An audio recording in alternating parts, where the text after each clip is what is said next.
ఉన్నోడేమో 100 రెట్లు 1000 రెట్లు పెరిగిపోయిండు, లేనోడేమో కొంప కూడా వస్తుంది. వానికి 5 లక్షలు ఇస్తేందుకు 500 రూల్స్ పెట్టిర్రు.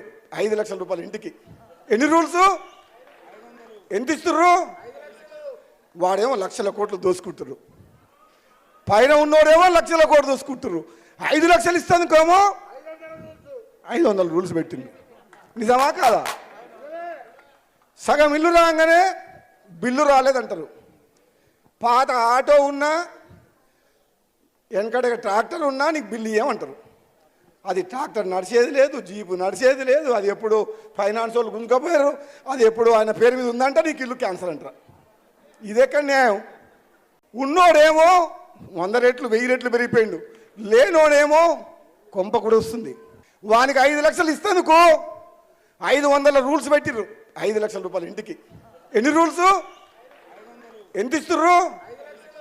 వాడేమో లక్షల కోట్లు దోసుకుంటుర్రు, పైన ఉన్నోడేమో లక్షల కోట్లు దోసుకుంటుర్రు. 5 లక్షలు ఇస్తేందుకేమో 500 రూల్స్ పెట్టింది. నిజమా కాదా? సగం ఇల్లు రాగానే బిల్లు రాలేదంటారు. పాత ఆటో ఉన్నా వెనకడ ట్రాక్టర్ ఉన్నా నీకు బిల్లు ఇవ్వమంటారు. అది ట్రాక్టర్ నడిచేది లేదు, జీపు నడిచేది లేదు, అది ఎప్పుడు ఫైనాన్స్ వాళ్ళు గుంజుకపోయారు, అది ఎప్పుడు ఆయన పేరు మీద ఉందంట, నీకు ఇల్లు క్యాన్సర్ అంటారు. ఇదెక్కడ న్యాయం?